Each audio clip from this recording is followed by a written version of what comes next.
안녕하세요. 선배들의 내공 따라잡기를 위한 다양한 정보를 제공하는 명품의 비밀 연구소입니다. 명품을 기획하고 개발하고 있는 여러분의 업무 수행 중에 품질 문제나 업무상 문제점을 해결하기 위한 워크샵에 참석해 보신 경험들이 있을 것입니다. 워크샵이나 문제 해결 토론의 결과로 가장 많이 만들어내는 결과가 흔히 이시카와 다이어그램이라고도 부르는 특성 유인도입니다. 그런데 문제는 특성 유인도 속의 수많은 원인들을 발굴해 놓고서 그 다음은 어떻게 근본 원인을 발굴해내고 발굴한 근본 원인을 어떻게 연결하여 해결해 나가는지를 잘 모른다는 것입니다. 즉, 특성 유인도 분석을 했다. 그리고 끝, 혹은 열심히 분석만 하고 제대로 후속 조치를 못하는 경우가 너무 많습니다. 오늘은 문제의 근본 원인에서부터 문제 해결까지의 프로세스를 알기 쉽게 설명해 드리겠습니다. 근본 원인은 특정 문제 또는 일련의 문제에 대한 실제 원인이며 해당 원인이 제거될 때까지 원하지 않는 최종 효과를 지속적으로 유발시키는 원인입니다. 특성 유인도는 원인과 결과를 시각적으로 매핑하여 근본 원인을 찾을 때까지 가능성이 있는 원인으로 연결되는 경로를 따라감으로써 문제에 대한 가능한 많은 원인을 파악할 수 있게 해줍니다. 근본 원인을 어떻게 찾아내고 해결해 나가야 하는지 8단계의 방법을 통해 살펴보겠습니다. 근본 원인 해결을 위한 그 첫 번째, 아이디어 발상 단계입니다. 문제 해결의 기본 사고방식은 모든 가능성을 탐색하는 발상과 그 다음 실현 가능한 최적의 선택을 하는 수렴의 기술이라고 할 수 있습니다. 여기서 발산이란 문제를 유발시키고 있는 다양한 가능성을 어떻게 충분히 고려할 것인가를 목적으로 활동하는 단계이며, 수렴이란 여러 사람의 아이디어를 모아서 발굴한 수많은 여러 가능성 중에서 어떻게 합리적으로 최종한, 즉 근본 원인이라고 확정하고 선택할 것인가를 목적으로 하는 단계입니다. 근본 원인 해결을 위해 개념적으로 두 단계로 나누어서 실행을 하고, 흔히 말하는 문제의 원인은 바로 그거잖아가 아닌 뉴 파인딩을 이루어낼 수 있는 활동을 해야 한다는 의미입니다. 문제 해결을 위한 모든 가능성을 탐색하고 수렴하기 위한 워크샵을 소집했을 때 먼저 아이스 브레이킹을 통해 아이디어 발상을 위해 모인 새로운 구성원들 간의 어색하고 서먹서먹한 분위기를 문제 해결을 위한 오픈 마인드 분위기로 만들어 봅시다. 원래 아이스 브레이킹은 얼음을 깨다라는 단순한 의미이지만 새로운 사람을 만났을 때 얼음을 깨트리면 얼음 조각이 공기 중에서 빠르게 녹듯이 어색하고 서먹서먹한 분위기를 깨트리는 의미로 쓰이고 있습니다. 또한 아이스 브레이킹을 통해 낯선 사람들과 마주하고 있는 상황에서 동일한 주제 해결을 위해 서로의 마음을 열 수 있도록 본격적인 워크샵 시작 전에 구성원들 간의 관계 형성을 하는 일은 굉장히 중요합니다. 소단위 워크샵이나 토론을 위한 모임에서의 아이스 브레이킹은 동작이 큰 행동적인 것보다 아이스 브레이킹 할 수 있는 가벼운 질문이나 주제와 동떨어진 내용이 아닌 가벼운 대화를 통해 워크샵 분위기를 풀어주고 팀을 단합시켜주는 활력소가 됩니다.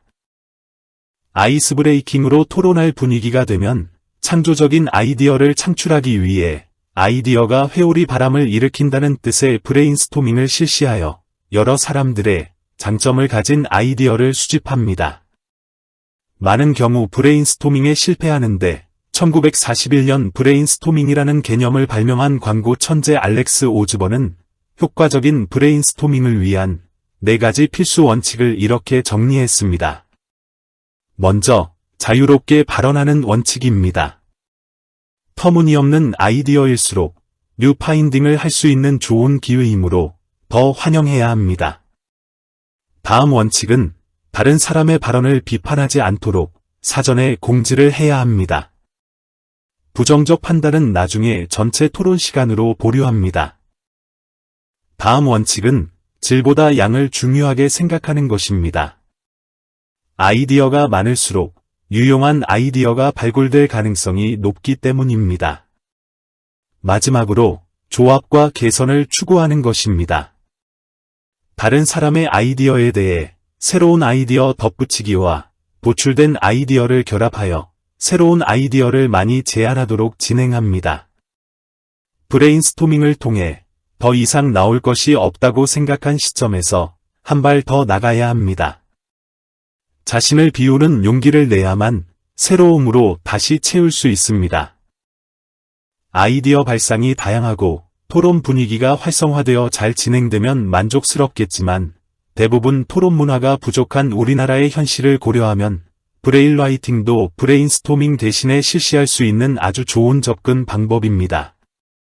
브레인라이팅은 아이디어를 브레인스토밍처럼 공개 토론하는 방식이 아니라 개인의 아이디어를 메모지에 적도록 하여 모든 구성원의 적극적인 참여와 동시에 발언에 대한 억제력 없이 구성원의 생각을 여과 없이 표현하는데 더 자유로울 수 있는 아이디어 발상 방법입니다. 브레인라이팅 진행 방법은 의외로 간단합니다.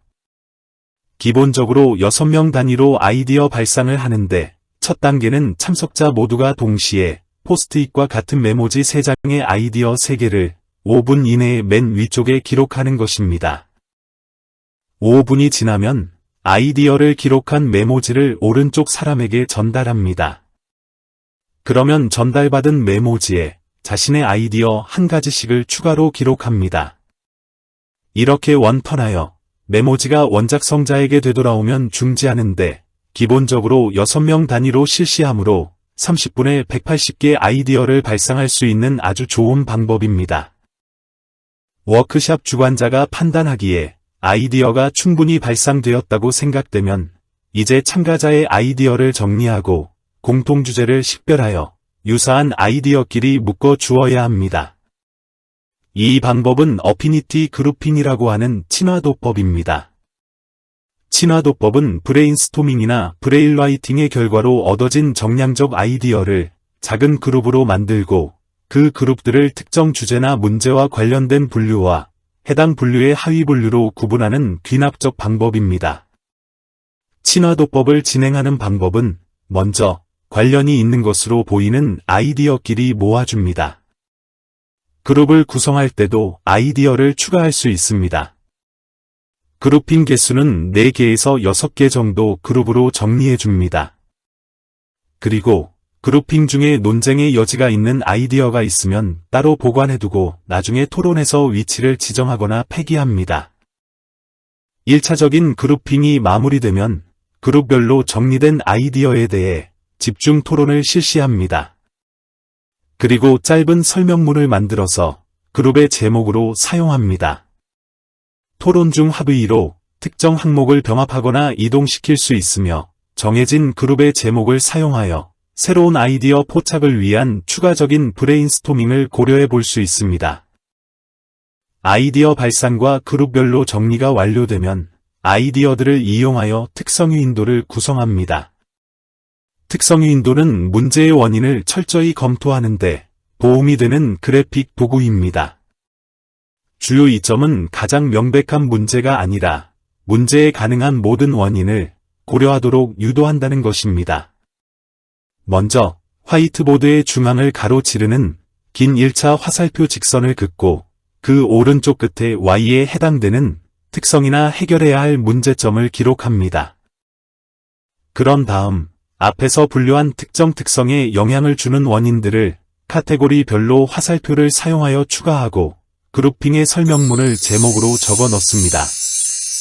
원인들을 적을 때에 덩어리가 큰 주제를 큰 가지에 작은 주제는 작은 분화된 가지를 추가하여 적습니다.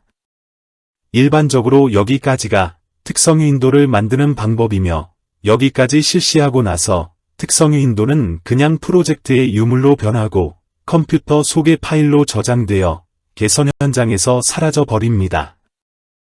이렇게 워크샵까지 하여 귀하게 구한 수많은 아이디어에 생명을 주는 방법이 바로 이 시점에 흔히 말하는 5Y를 실시하여 근본 원인을 찾아내는 극도의 아이디어 수렴 단계입니다. 5Y 질문 방법은 너무너무 간단합니다. 정리된 요인별로 5번의 Y? 하는 질문을 통하여 표면으로 나타나는 이유가 아닌 진정한 원인을 찾아내어 각 관점의 명확한 근본 원인을 발견하는 좋은 방법을 이 시점에 접목하는 것입니다.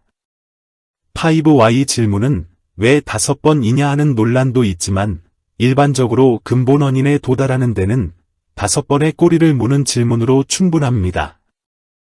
원래 문제와 연결되어 있는 근본 원인에 대한 인과관계의 사슬을 추적하는 질문을 계속하여 근본 원인 수준에 도달되면 특성이나 문제의 근본 원인은 현재 제대로 작동하지 않고 있거나 존재하지 않는 프로세스를 가리켜야 합니다. 이러한 답으로 이끌어내기 위해서 5번의 꼬리에 꼬리를 무는 단순한 이유를 묻는 질문 대신에 프로세스가 실패한 이유를 지속적으로 질문하도록 하면 근본 원인을 찾을 수 있습니다. 참고로 위키피디아의 5Y 사례로 정리되어 있는 차량의 시동이 걸리지 않는 문제에 대한 5번의 질문과 대답의 흐름을 살펴봅시다. 문제 Y는 차량에서 시동이 걸리지 않는다는 현상에서 시작합니다. Y. 배터리가 소진되었다. Y. 제너레이터가 작동하지 않는다. Y.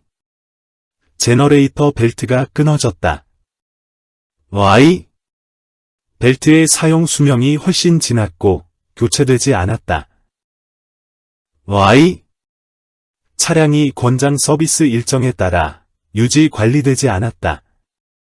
이 예에서 5번째 이유는 근본 원인 수준에 도달했음을 나타내는 중단된 프로세스 또는 변경 가능한 동작을 제한합니다.